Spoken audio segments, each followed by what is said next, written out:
Hello everyone and welcome to the video. In today's video I'm going to be showing you one of my favorite epic champions that I'm quickly starting to use in a lot of other areas of the game apart from where we might have been using her previously. So we of course are going to be covering Melga Steelgirdle, which is a fantastic dwarf HP kind of support champion in my opinion. I'm going to be going through her kit, telling you where to use her, all that sort of good stuff. So real quick, what makes her so good? Well, first of all, she has a small library required on her A1. She attacks one enemy, has a 75% chance of removing one random debuff from a random ally, but she cannot remove a debuff from herself, of course. So this is very, very good with some counterattack teams, with, of course, the masteries that help her counterattack, and any accessories that might help her counterattack as well if you have those. A2 places a shield buff on all allies equal to 20% of her max HP, which is perfect. And she also places a continuous heal buff on all allies for 2 turns. And this is on a 3-turn cooldown, which is absolutely perfect. Some champions, they have essentially the same skill with the shield, but then a 1-turn continuous heal, but she's helping to make sure that your teammates are nice and topped up.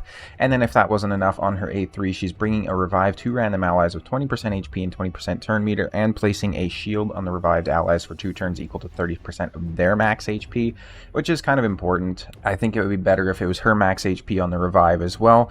I'm going to probably kick in right now a run that I did on Dragon Hard 6, where I actually used Melga to help make sure my team was nice and filled up the whole way through in terms of their HP, of course, nothing else, I swear. In hindsight, it might not be the best idea to use a buff champion with somebody like a Seer, but that being said, she can actually help your Seer do a bit more damage with all the buffs she's bringing. She has an ally HP in all battles by 15%. I have faultless defense on her at the moment to try and help her survive more if she's getting hit with multiple hits on, an A1 or something like that by a mob. This is how I have her built out. This is her total stats right now. So 90k HP, 2400 defense, 266 speed, 258 resistance. I would say you're going to be prioritizing HP and speed mainly. You want high HP, obviously, so that her skills, which place the shield based on her HP, are placing bigger shields, obviously. And then you also want speed, so that she's going more, getting more A1s out there, removing debuffs from your team, all that sort of good stuff. She could actually be a fantastic champion for refresh accessories as well.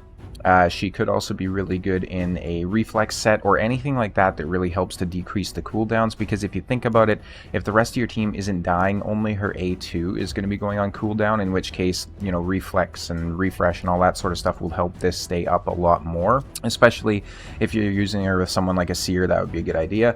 I have her built out in Immortal and some speed sets here just to get her speed up a little bit, and her passive HP regen, all that sort of good stuff. I could probably have even better stats on her if I wasn't, locked into using the Immortal, just because I don't have very good Immortal gear quite yet. Her masteries, this is what I got so far. She's not even fully mastered out, but I wanted her to get these counter attack masteries for sure. That way, if somebody's getting debuff, she can have a chance of counter attacking and just going ahead and cleansing that debuff. And then, of course, coming down here, increasing the value of shields. This one's not really applicable because I don't think it applies to continuous heals. We have her with a chance of increasing turn meter when a buff cast by herself is removed or expires, which is obviously good. She's placing a lot of buffs. And yeah, I'm probably going to go down here to Timely Intervention on this champion, just since she is a reviver, of course. So where would you get use out of somebody like Melga? Why do I like her? Why do I recommend her? Well, one of the areas that everybody's trying to progress throughout their raid career is going to be faction wars, of course. I don't think I can go in here, but if we look at the dwarves, right, you don't have many support champions, especially not of an epic rarity. So you do have somebody like a Demitha. She's a void epic. Not everybody might have her. You have somebody like a Rearguard Sergeant who's bringing continuous heal, as well as an ally protect and then decrease attack. So that is really, really good as well. But let's take a look here. In epics, you have no revivers apart from Melga, right? In rares, you do have one reviver, I think, technically, which is Master Butcher here, which revives a random ally with full HP when he's killed. It's a bit conditional, so realistically for good support champions, you're going to have to go up into the legendary section, which, as you can see from my account, not everybody's going to have many legendaries. I don't even have... Oh, I do have Kreela, actually, still. but you got to put her into Mikage if you plan on getting Mikage. So really the only other option here, even with legendaries included, is going to be somebody like a Molly Tankard. And Molly doesn't actually bring a heal, she just brings a burn, she brings a provoke for CC, she brings a revive, but there's no heals. So you can really start to see the value of somebody like Amelga in something as simple as Faction Wars, which we're all going to be trying to complete anyways so that we can get our Lydia. Not only that, she's also going to be useful in something like Doom Tower for progression, obviously, right? So as you're progressing through these floors here, if you take a look at the team that I use to progress the whole way, I do have a healer and a reviver, and I have, you know, support champions. And I mean, Pythion obviously handles this slot basically on his own, but if you don't have him, if you missed a fusion, if you didn't have enough resources to get it, if you're not have him geared, he's geared for somewhere else, those sorts of things, Melga could very easily come in here and be that replacement for that champion. And probably where she's seen the biggest value surge, along with a lot of other champions that are absolutely surging right now, is going to be in the Cursed City. There is a particular stage here which I am hard stuck on right now, which is going to be this stage S5 hard Iron Twins on hard mode.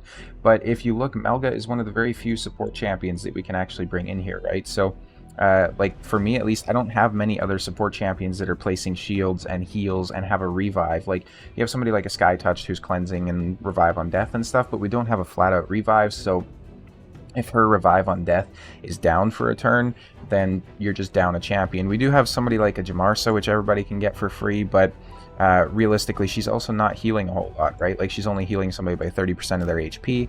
So again, Melga is just so good in an area like this. And then again, too, throughout some of these floors, you're going to find areas, this probably isn't one of them, but you're going to find areas where you actually just need a support champion to help you get through that floor. And dependent on, you know, the filters and the conditions that are applied here, you might actually end up using somebody like Amelga.